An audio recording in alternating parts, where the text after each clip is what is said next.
over 1,000 years, one weapon has dominated the battlefields of Japan. A weapon so fearsome that it can split a man from throat to groin.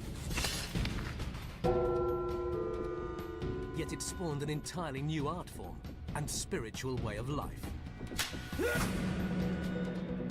A sword so technologically perfect in structure, so beautiful in creation, that it gave rise to an aristocratic warrior creed. There is no weapon anywhere else in the world that seems to be regarded as having a spirit of its own. To me, the Japanese sword is the ultimate sword in the world. It has everything a perfect weapon should have.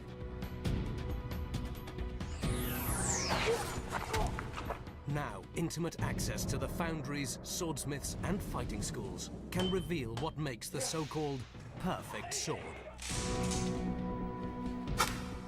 And on the inside, the science of centuries-old secrets that give this blade terrifying sharpness and formidable strength.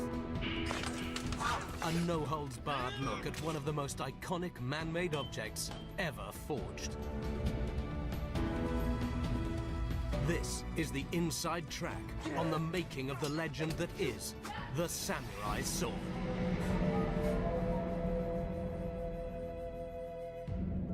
The birth of the samurai sword dates back to before the 10th century, when elite Japanese warriors served feudal warlords.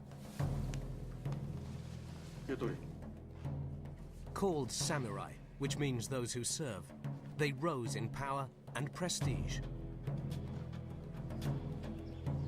Only certain men, selected from the aristocracy, became samurai. It meant a lifetime of training and discipline that would set them apart from the rest of society. To be a samurai meant honor, pride, the feeling of being an elite. You were certainly the best, because only the best were chosen. For historians like Dr. Stephen Turnbull, above all, the samurai blade created the legend.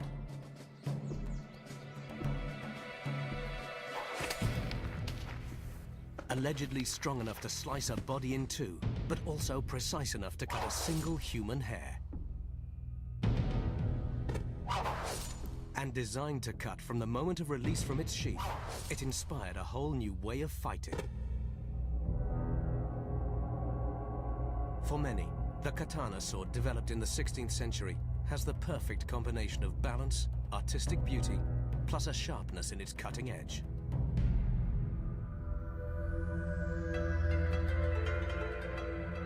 Shimane in southwest Japan hides a place that still makes the metal for true katana swords. Called the Home of the Gods, this area has rare mineral ores vital in the forging of a unique type of steel. The birth of every katana sword takes place in a crucible of fire, at the bottom of an iron furnace. Called tatara, this one is a rare traditional smelting furnace, the last one in Japan.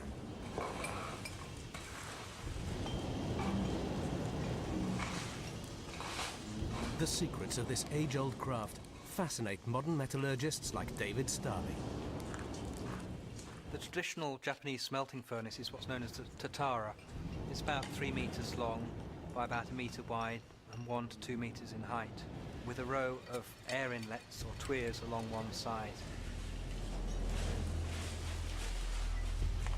Kihara Akira is one of the last remaining traditional tatara masters in the world.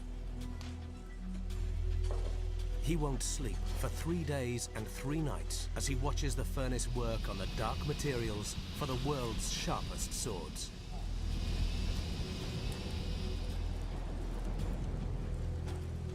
Compared to ordinary iron ore, the iron sand found locally is incredibly pure. It contains far less impurities like sulfur and phosphorus, which make iron and steel brittle. The magic starts when the carbon in the charcoal combines with the iron sand to form a unique type of steel.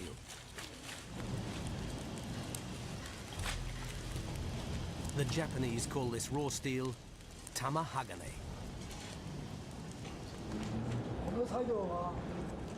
Within an hour, the iron sand sinks to the bottom, to what we call the bed of fire. When we look at the bed of fire, we can clearly see from the color whether or not it has become tamahagane.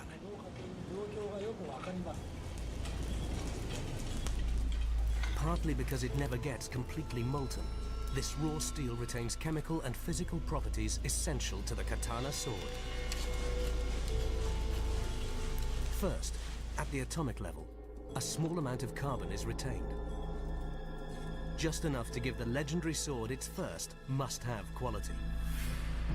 The carbon provides inbuilt shock absorption to withstand huge punishment when fending off blows.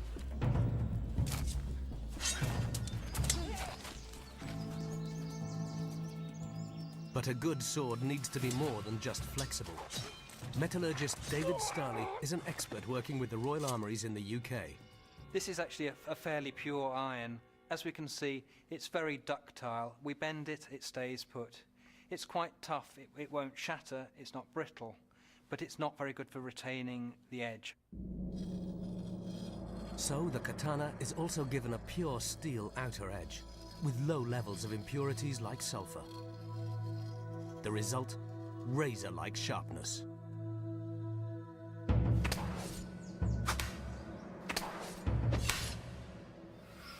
The unique arrangement of iron and carbon in the katana sword gives hardness plus flexibility, and in the hands of a trained samurai, a power that seems to transcend its size and weight. Japanese swordmakers perfected this art hundreds of years ago. Heating to over 1,000 degrees centigrade combines hard steel and soft iron into a bimetallic blade. Very interestingly, this hacksaw blade is labelled as being bimetallic, and this has the same features that you would find in a 1,000-year-old Japanese sword blade. By the end of the second day, the furnace has already eaten up 2/3 of 26 tons or so of charcoal and iron sand. The furnace is like a human being. We can think of the iron and coal as food. We feed her, she digests it, so that she will bear good tamahagane. For a man in his 70s, Kihara maintains an incredible passion for a tough job. Slowly, the hot iron eats away the walls of the furnace. Beneath it lies a chamber 3 meters deep. Any moisture seeping in from the ground would lower the temperature, ruining the precious steel. They would have to start all over again. Layers of ash and charcoal raise the furnace above ground, and 2 ventilation channels flank either side. At temperatures of over 1,000 degrees, any impurities sink to the bottom of the chamber, leaving behind the pure steel.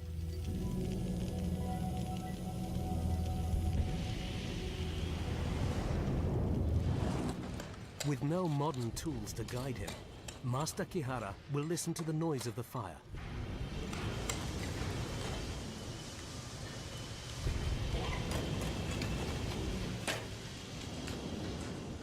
Their little shrine is devoted to a sacred deity the smelters believe helps keep them safe. After 36 hours of feeding the voracious fire, everyone is exhausted. There's more than just this new batch of steel at stake. In their own way, these men work to keep an old culture from going extinct.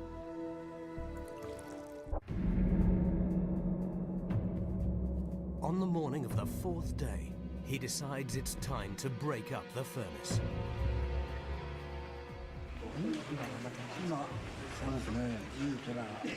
I could see the core.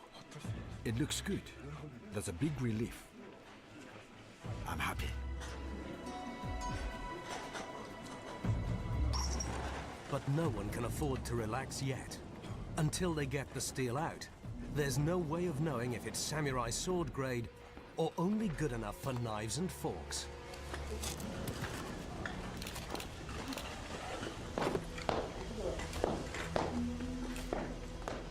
Ten men have worked continuously for 3 days and nights.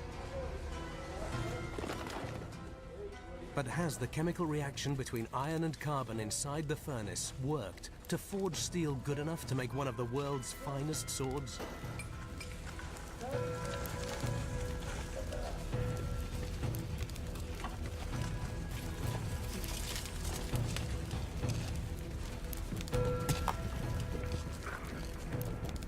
It's a tense time as the walls of the furnace come down, leaving behind a blistering mass that looks like molten lava. It took around 26 tons of iron ore and charcoal to produce this crude steel they call tamahagane.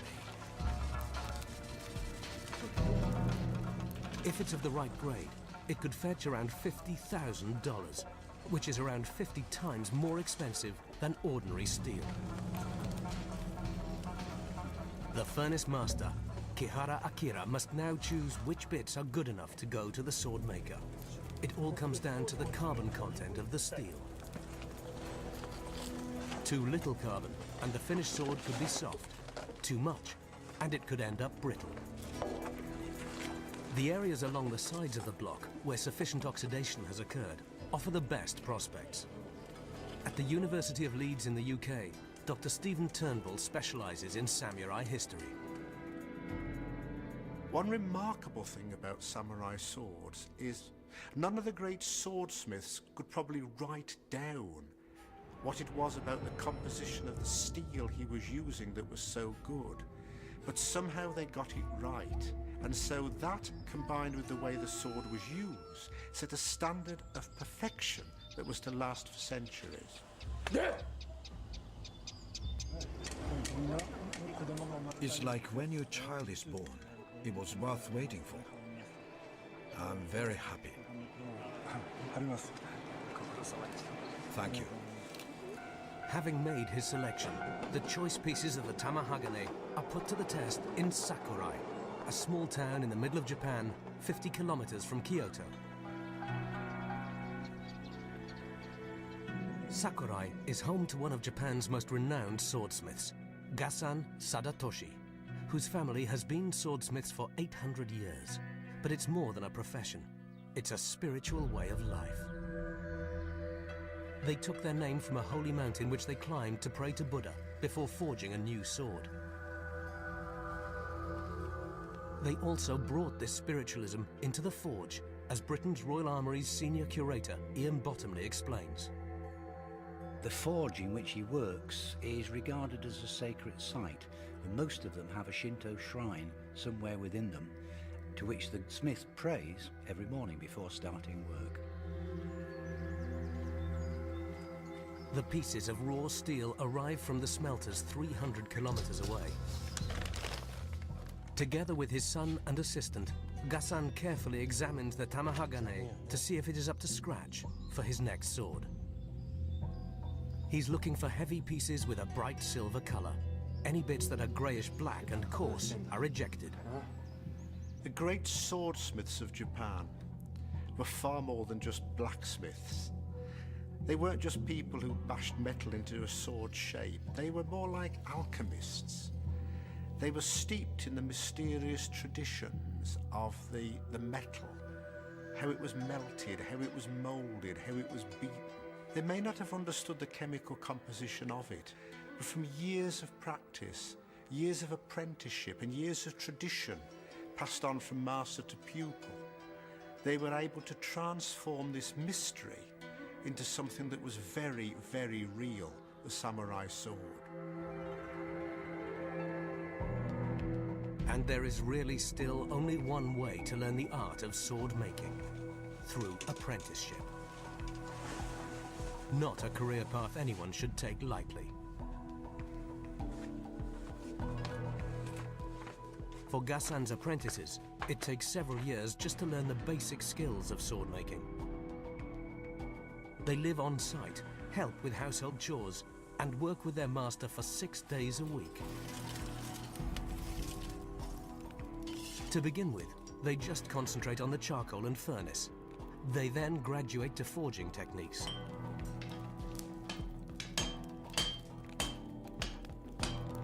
But after a few years, they get to start on their own swords.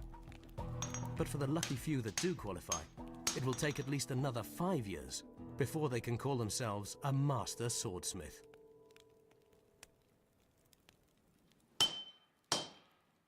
Forging of this new katana will take 3 men more than 3 months to complete.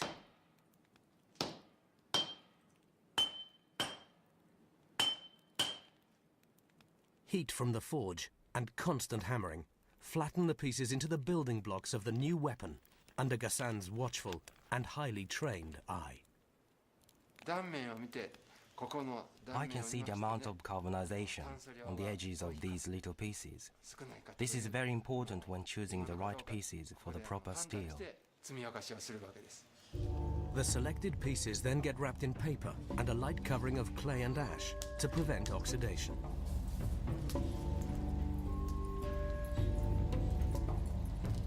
Reheating to 1300 degrees centigrade prepares the steel for hammering, which welds all the pieces into one.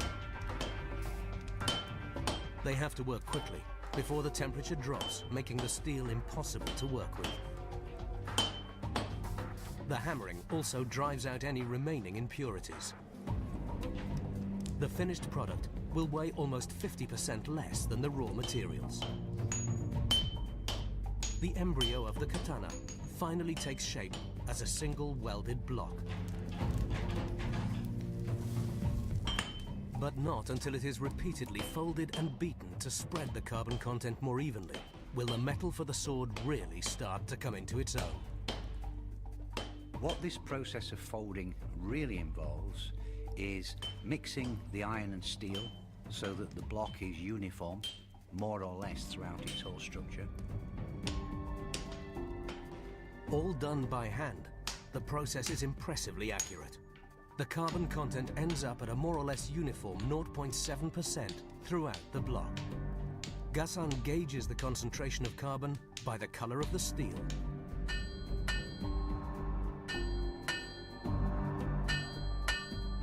A dozen or more folds creates over 5,000 individual layers per 1 centimeter of steel. It is these layers that produce a pattern called the yihada, the skin of the metal. Slowly, the layered block takes shape as a weapon fit for a samurai warrior.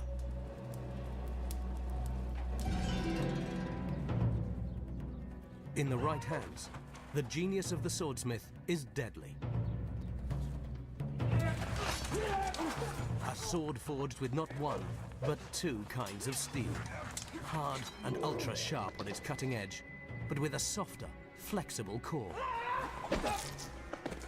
Professor Inouye of the Fukuyama University explains this logic. If you forge a sword from very hard steel, you make it sharp, but it'll easily chip and even break. However, if you use soft steel, your sword may not break, but it won't get very sharp. Japanese swordsmiths understood this contradiction. The triumph of the Japanese sword maker is to combine iron and steel together. Hard material on the edge, more ductile material on the back of the blade. Toughness and hardness. 2 distinct qualities that make the katana among the sharpest and most resilient swords ever made. The blending of the 2 metals is the next stage in the process. The hard cutting edge, high in carbon, is made from steel which is wrapped around the lower carbon content, more ductile iron that forms the heart of the blade.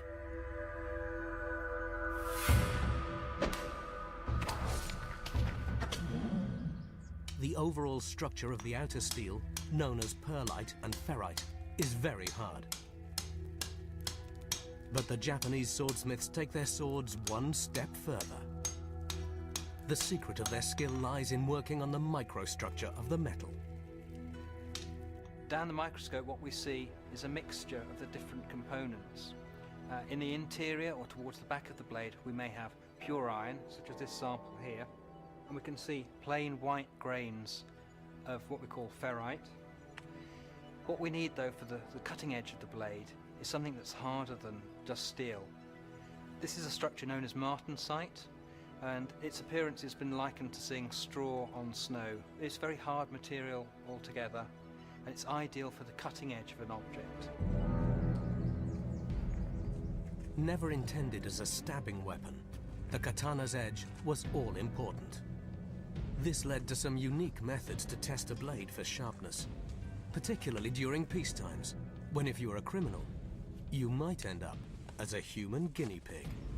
その上宗兵衛もろとも殺めた挙句金品強奪いたし候死罪申しつくべく候よって九段のごとし Depending on the severity of your crime, you might lose an arm, a leg, or worse. Carefully inscribed on some swords, you can still find records such as the name of the tester, the date, or the number of corpses cut with a single stroke.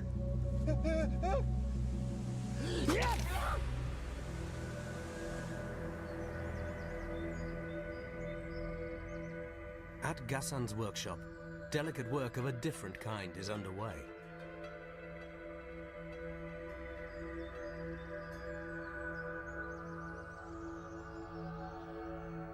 A secret mixture of clay and charcoal powder pasted over the surface will insulate and protect parts of the blade during the hardening process. This insulation line, an art form in itself, is known as the hamon. The clay is mixed with charcoal. I use it to bring out the line we call hamon. The creation of this line doesn't just show the skill of the swordsmith. It's also an expression of his creativity, and it gives every sword a unique character. Where the softer steel core meets the hard edge of the blade, a clear line is visible. Metallurgically, what this is it's a microstructural phase between the martensite and the pearlite that contains elements of both.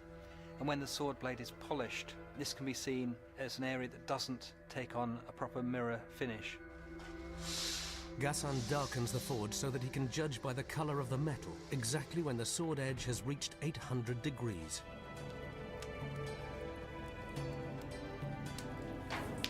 Too hot and the steel might crack. Too cold and the hardening would fail. Gassan is ready to pull the sword at a moment's notice. Only when the color of the blade turns to the red of the rising sun is the katana ready to receive its soul. When the blade's then heated to red heat, it's quenched into water, and those parts only covered by a thin layer of clay cool very rapidly and become very, very hard. During the hardening process, the katana slowly comes to life.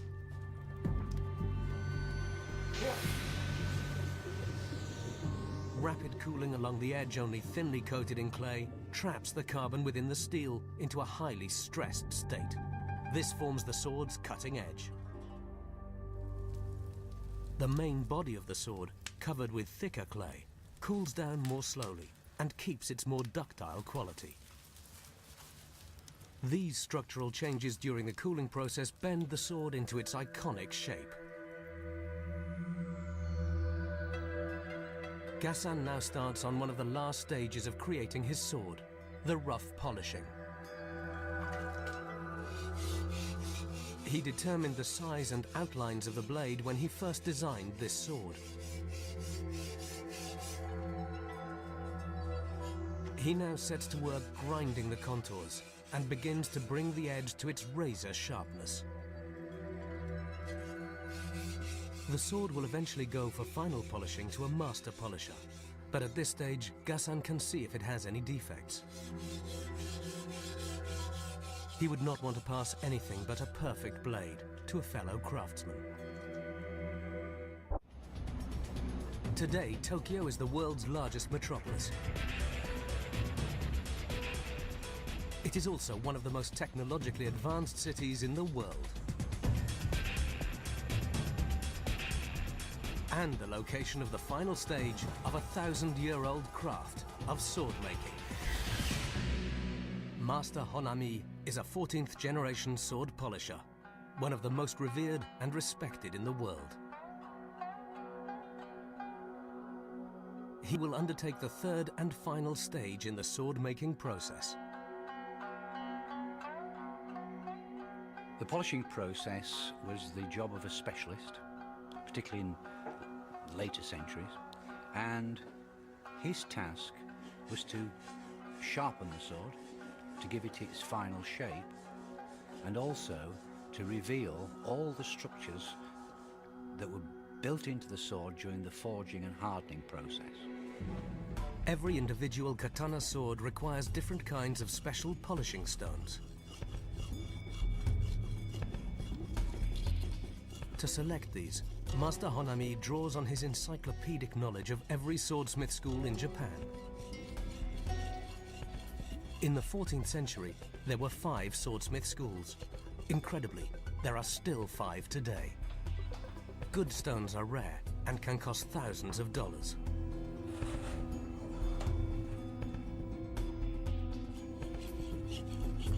He looks carefully for the hidden beauty within every individual sword. After 10 days of polishing, he moves on to one of the finest grades of stone of all. The Yizuya stone is cut small, sometimes no bigger than a grain of rice. Although he keeps the blade's edge turned away from his body, it takes extreme concentration to rub these grains against some of the sharpest steel in the world.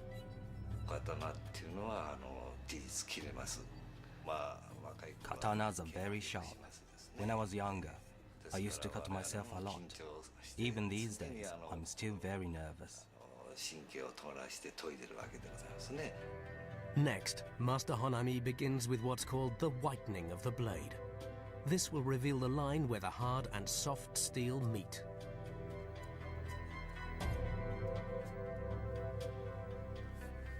Hour by hour, the polisher exposes the inner beauty of the metal.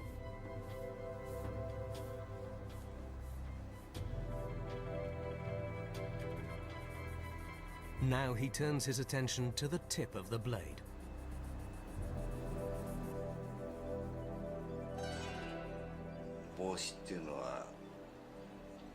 We say that making the tip is like applying makeup on your face, because the tip of the sword is what you show to the world.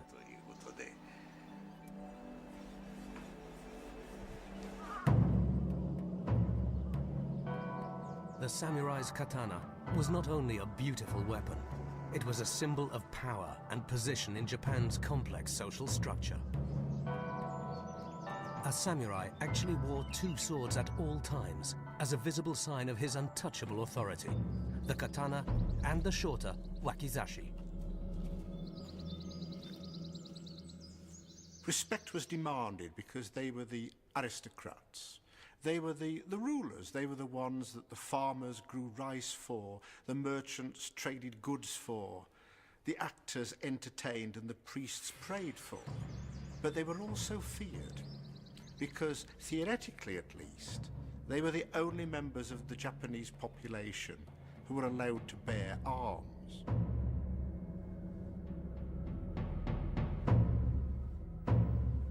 The samurai and his katana were inseparable. Only death would part him from it. It was his soul. During the 17th century, a book was published called Hagakure, which is the classic text of what it meant to be a samurai and how one was expected to behave. It contains the chilling phrase, "The way of the samurai is found in death." And in a sense, this sums up the whole of the samurai ethos. That the samurai's life was a preparation for death.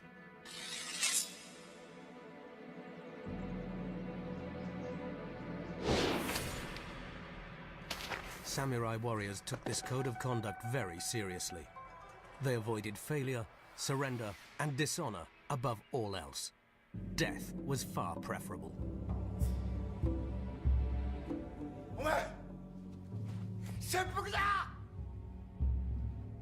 Samurai suicide, or seppuku, which is another reading of the popular term harakiri, is absolutely fundamental to understanding the samurai ethos.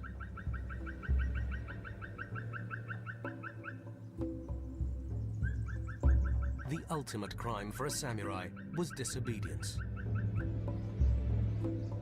He paid for his crime with his own hand.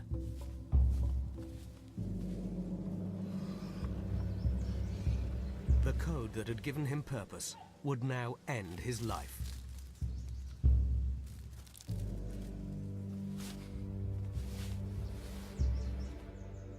If the samurai had served his master well, he could ask a loyal companion to assist him in his death by chopping his head off at the point of extreme pain.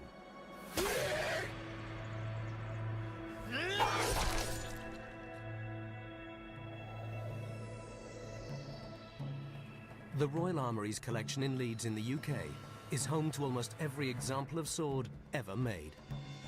And it now plays host to an experiment that will pitch two iconic swords against each other.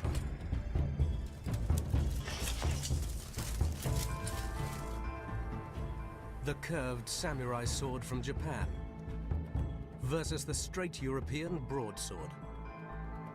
The broadsword was an ideal cutting weapon, the katana ideal for slashing. So which one is best? With the abandonment of the feudal system, testing swords on corpses was obviously out of the question. And as a result, substitutes to human bodies were found, and what we're doing today is testing it on bundles of straw. Straw is a good approximation for the density of human bone. Our samurai contender goes first and easily slices through.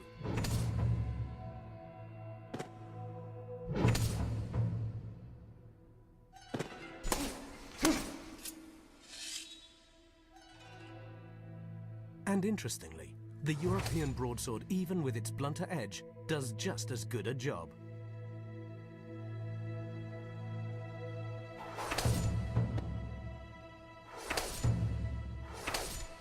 But European-style swords never caught on in a big way in Japan. European swords that appeared in Japan had no effect because the Japanese certainly recognized that they weren't forged in the same way as Japanese blades, and quite frankly regarded them as inferior. Similar cutting performance, but very different fighting techniques. The broadsword relies on brute strength, and the samurai on speed and fighting finesse. But by the 16th century, a new weapon appeared that challenged both sword and warrior, and would change the face of warfare forever. In Japan, guns fired by non-elite soldiers forced the samurai off the battlefield.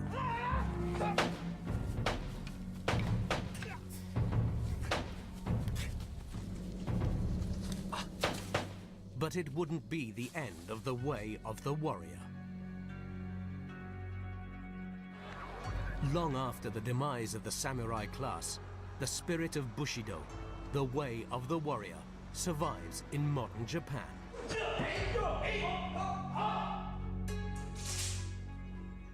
Sword schools flourish, and the secrets of the katana remain as alluring as ever.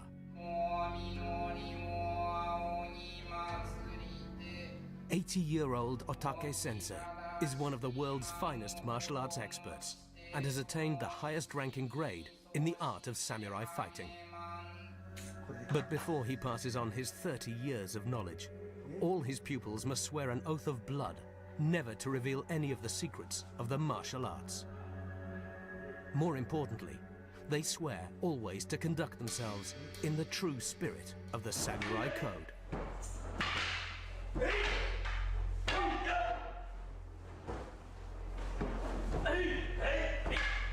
Otake Sensei teaches at the Katori Shinto Ryu, which was founded over 600 years ago. But before his pupils test out the science of the katana, they must first master the basics of one-to-one combat.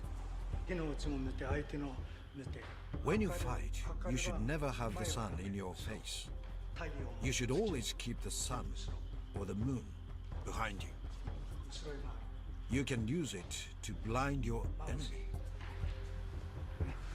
The best warrior is one who can turn circumstances to his advantage in the fight.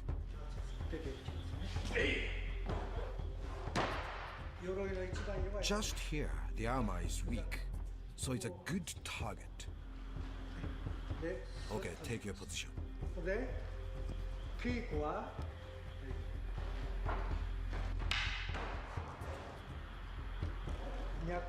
You should attack here and here, at the arteries and at the heart. If you cut from the other side, you won't reach them. So attack here, or attack the neck. Of course, you can just step aside.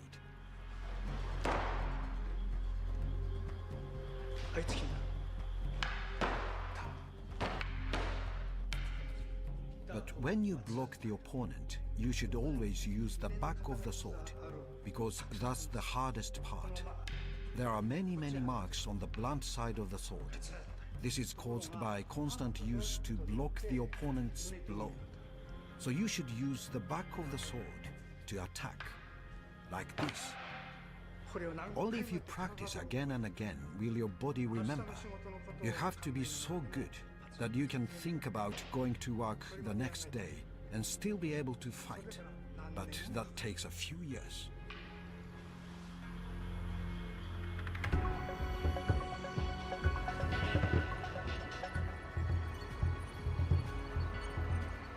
By day, Midori Tanaka is a receptionist for an electronics company. Her ancestors were samurai. By night, when her workday is finished, she boards a train with her sword. Midori's father, Fumon Tanaka, is a Grand Master Swordsman from Osaka who has devoted his whole life to studying and practicing the fighting arts of the samurai.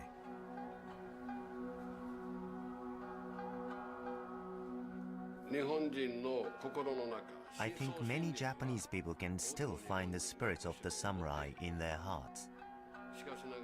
We have started to judge everything with money, or if you own a big house or drive a nice car. But the spirit of the warrior was different. Honor was more important.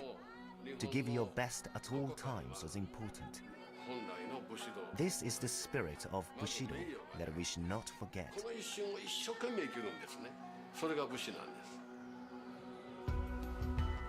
Today, his house is a haven for those who would follow this code.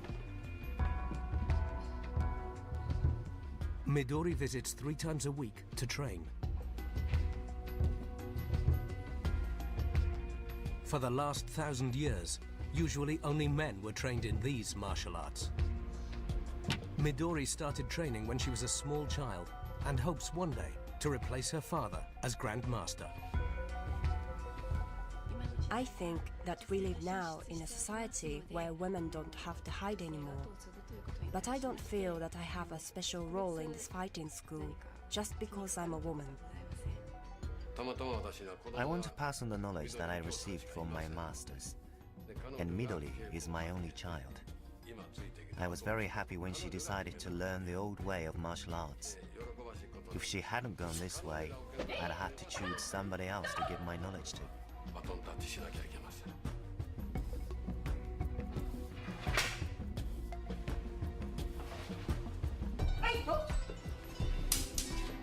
Midori has advanced to the point where she now practices with a real sword, not a wooden one. This leaves no margin for error.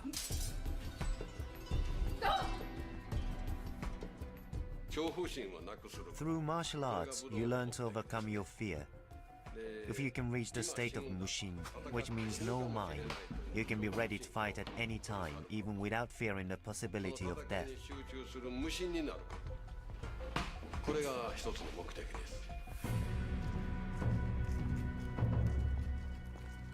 And who best to display this elusive mental state than the master himself?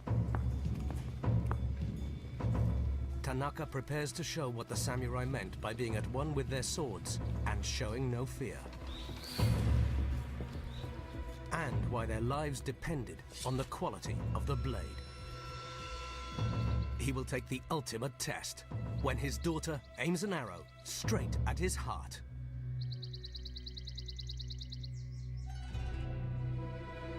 Will his years of dedication and training protect him? Can his sword save him from a speeding arrow? Light, perfectly balanced, and hard enough to cut through armor. In the hands of a fully trained samurai, the katana is the ultimate weapon for close combat. But what made the samurai and his sword a formidable fighting unit was this ability to not fear death. Samurai were trained in the art of meditation to reach a state of mind known as mushin.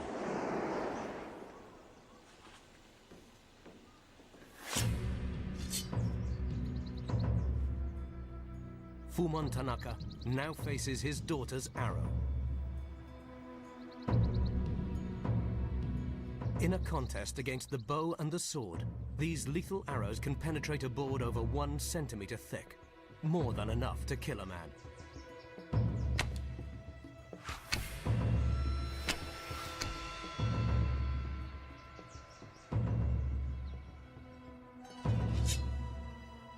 It's not only Master Tanaka's ability to react in the face of a speeding arrow aimed at his heart, but also the sharpness of his sword that means he stands a chance of being able to sever it in mid-flight.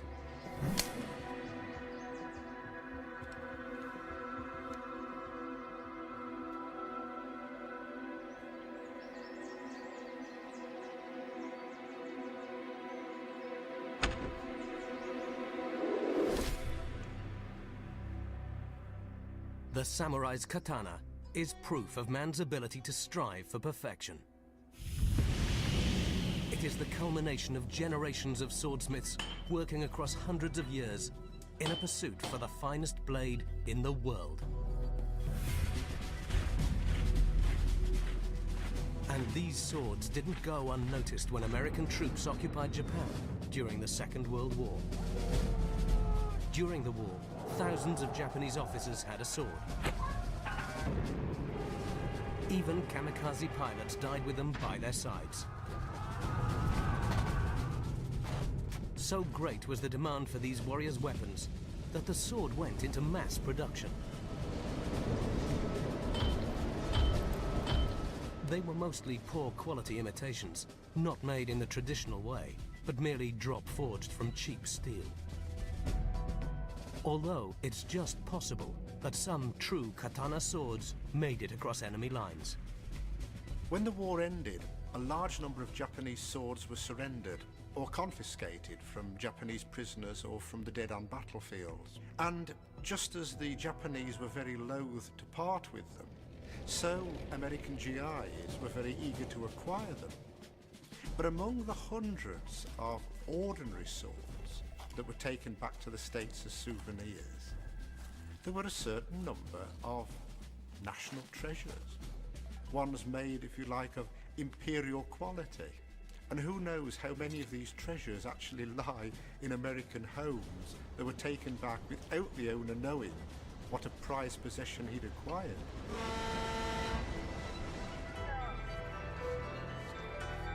Over half a century later, the katana remains the finest sword ever made.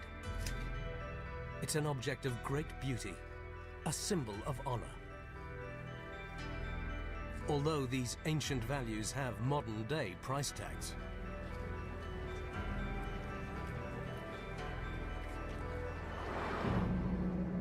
The Tuken Shibata Gallery in Tokyo proudly displays its samurai swords. Perfection comes at a price, starting at around $5,000 to $25,000 for a good sword, and rising to over $50,000 for a famous one.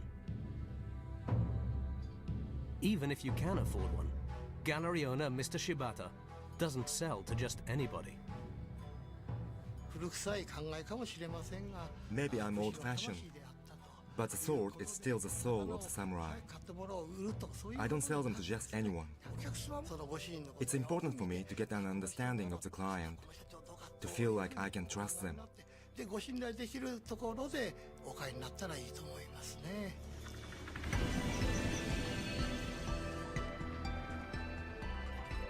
It's now 3 months since Gasan Sadatoshi finished forging his sword.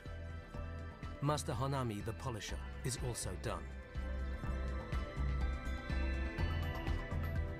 It's the moment of truth. Time to inspect the results of half a year's work involving 15 men. A sword that I spent so much time on, to see it finished, with all its characteristics brought fully to light. It leaves me speechless. Made in the 21st century by strictly traditional methods, this katana sword is the embodiment of centuries of knowledge. In one perfect blade, it combines the resilient soft qualities of iron with a hard razor-sharp finish of steel. The polish, both exquisite and lethal, for many, it's the hand weapon of choice. To me, the Japanese sword is the most effective sword in the world. In my opinion, the Japanese samurai sword is the finest sword ever made. Even today, the samurai and his way of life continue to inspire new generations. 1,000 years of discipline, unswerving devotion, and peerless skill are values that Japan still holds high. And the legend of the katana sword lives on.